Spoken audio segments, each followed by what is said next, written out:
I don't know, the sun has changed. I don't think it made a difference. Let me see. No, because when you moved over there. Oh, okay, it worked. Okay. I want to know, Abdul, what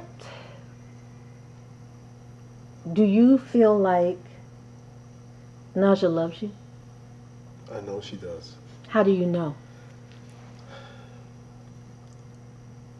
The way she treats me, the way she cares about me, the things that she says to other people about me, it it just makes me feel great. And I know it's real. I know she's not just making these things up. Give me an example. Well, when she says to someone that I make her feel great, I'm like it's like she thanks me for making her, helping her to bring out something inside of her that she didn't know existed. When I hear things like that, that touches me. It makes me feel good. I I've always felt as a child that I could love because I came from a loving environment. So I always hoped one day that I would be with a woman that I could love and would love me back. And she does that for you? Absolutely. Beyond a shadow of a doubt, I know this woman loves me. Can I bring her on in here now? I wish you would.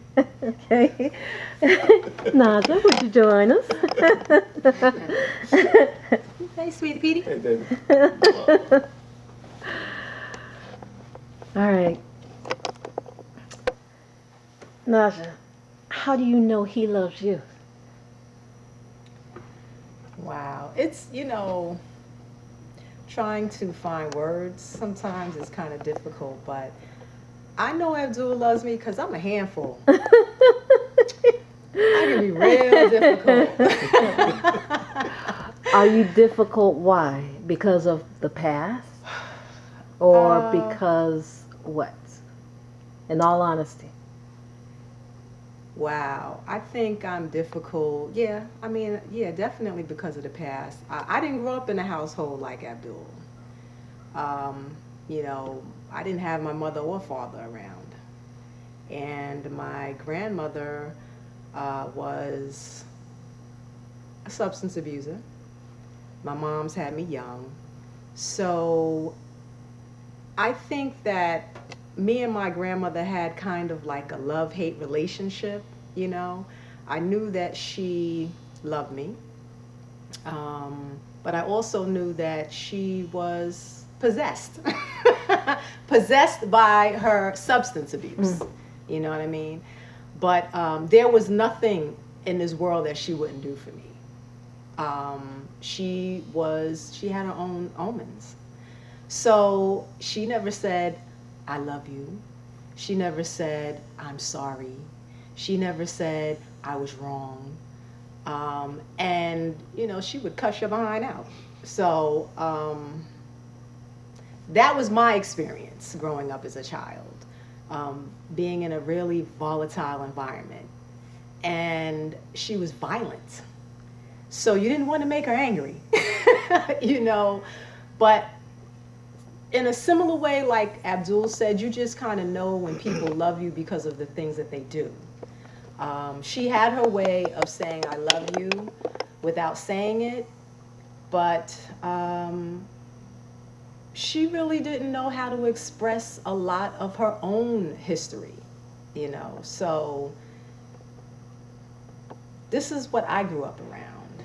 And it's kind of difficult dealing with someone, I think, who is disconnected, because in order to survive in an environment that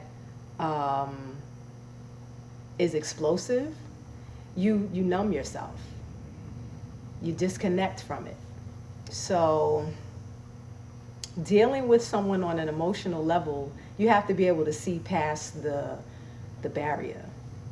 I put up a lot of walls to protect myself, and I think he's been able to see past that. How did his love affect you then? How has his love, because with that I assume there must have been trust issues. You know, because we took a lot of time developing the friendship, I've never had trust issues with Abdul. But you came into the relationship with trust issues, did you not? Not with him. Really? Not with him. I've had trust issues in the past, but he's never made me feel that he had an agenda other than to help me just feel comfortable with myself. When he mentioned the story about 25 years ago when he saw you, did you know that or No, I I never had any idea that Abdul felt the way that he felt. I had no idea. Um, and when we talked later, later on in life, I grew to realize how intense that was for him. But the whole time that we were friends, no, I had no idea. None at all. There were times we hung out because we would hang out, we would go to lunch, we would go to dinner, we would see movies, and I would be like, I wonder, but he never really let on that he had these intense emotions and feelings. So I kind of had an idea, but he really camouflaged it pretty well. He really did. what happened to the girl, your friend? Does she know that you two are? No. Well, actually, he really didn't come clean until I admitted that her and I were no longer friends. Really? Yeah, he never revealed anything to me until I made it clear. Until I made it clear that, that's not a friend. I thought she was a friend, but we really are not friends. And she was not my best friend, because if she was my best friend, blah, blah, blah, blah, blah. But it wasn't until I revealed that to him that he came clean. Okay, you just put another feather in your hat. Seriously. Yeah, he never, because he thought that she was my best friend. He didn't want to jeopardize. He didn't want to jeopardize. He didn't want to really come across as, so what? That's your friend. I'm still going in for it. I'm going in. I want this. So he never said anything because he felt that this was my best friend. And he felt that if he revealed that to me, it would turn me off. So I didn't know anything about how he felt until after he was sure that, wow, this is not what I thought it was. And then he came clean. When she told me that the day on the phone we were talking, she's like, that chick, we're done. I was like, I did the Tiger Woods. I was so like, oh, there is a God.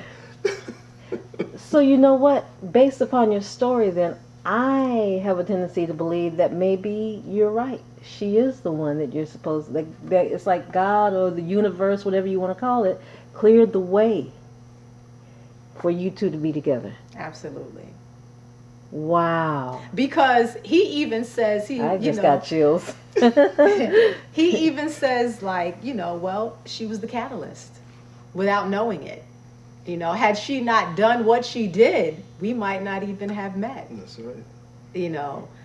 So, had she not done what she did, what do you mean? Pretend to be her. Yeah, that's right. Right. She pretended to be me. She lived vicariously through my experiences that I shared with her, and she projected herself to him as me. So is that insane? That's called poetic justice. Karma. It's deep. Yeah, it's deep. Like, you can't make this stuff up. No. You can't make this up. Tell me something, Najaah. He loves you, right? Absolutely. Absolutely. There's no doubt in my mind. No. Let's say you were in the military or something, can you see what my question is, how different would your life be if you didn't have each other in it? Hmm. Whoa, you should have seen your faces. You know, it would be one thing if I had never met her, then life would go on. But having known this woman, knowing that I would never have an opportunity to be with her, there would always be a void. There would always be a void. And there was a time when I thought I might have lost her because she was engaged to get married at one point. And the most profound thing ever to happen to me in my life is when she asked me to walk her down the aisle to this man that she was about to marry. So now I'm like, do I tell her now how I feel? Or do I just man up and say, okay, you know what? If she's found love, I can't come in the way of that. So I told her, I said, yeah, you know, if you want me to do that, I'll be. And then at that moment I realized, here's a woman that really gets it. She can see that in me, that she felt, that's an honor you say for your father. So she had that much respect for me that she wanted me to, of all the people she knew in her life, to be the man to walk her down the aisle. That really, I just knew she was beyond the one. She was my soulmate. But I would have done it. You know, I hate to say I'm glad she didn't get married, but I would have did it. Hmm. What stopped that wedding? Oh my goodness. Oh, oh man, that just kind of. Right now, I have all kinds of thoughts. Okay. Um, Well, I mean, to the point where Abdul was going to walk you down the aisle, and that wedding didn't happen, but he was willing to do that because, I loved her. yeah, because gosh, I guess he realized I kind of looked at him like a brother, yeah, and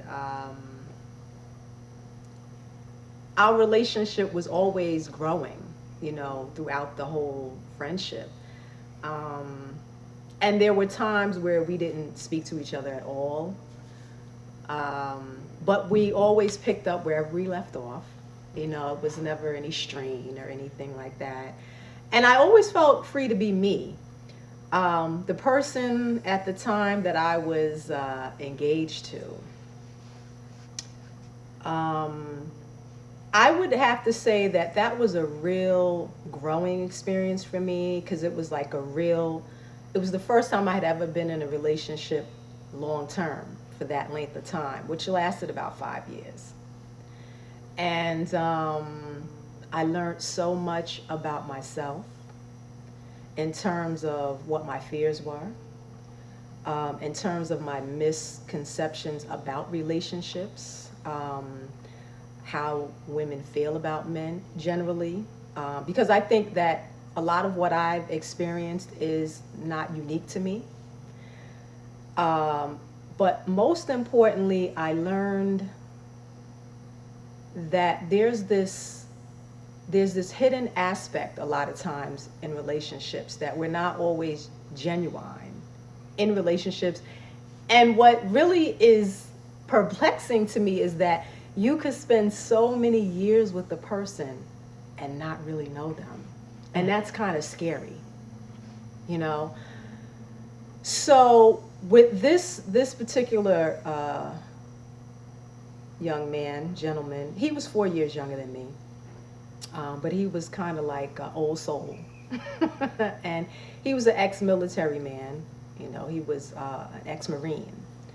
So I think there were issues that he had with because he was previously married. And I think there was a little bitterness. And so it's like when you get involved with somebody, you kind of like by default suffer from what they went through in a previous relationship. And so my thing is this. I've tried this so many times. Like I've been wanting to have success in a relationship. So I'm not going to not allow you, not give you a fair chance to love me and myself a fair chance to love you because of something that happened in the past. Is it difficult? Yes. But I know that if this other thing is constantly in my way, then I never really have an opportunity to really love this person that I'm with now, when I'm always basing it on what happened before. So, 5 years into the relationship, it became this, like, I'm starting to feel like, okay, you want me there, but it's more like you want me there because it's a security blanket. It's not really genuine, like you're afraid to really go in and love. And I don't have a problem with that. But what I have a problem with is that we're communicating all these years and you're telling me this is what you want, but in my heart, I'm not feeling that you are courageous enough to love me. Because that's what love is about. It's about being courageous. And if you came in with all these hang-ups, if you came in with all of this fear, why are you here? You know what I want. I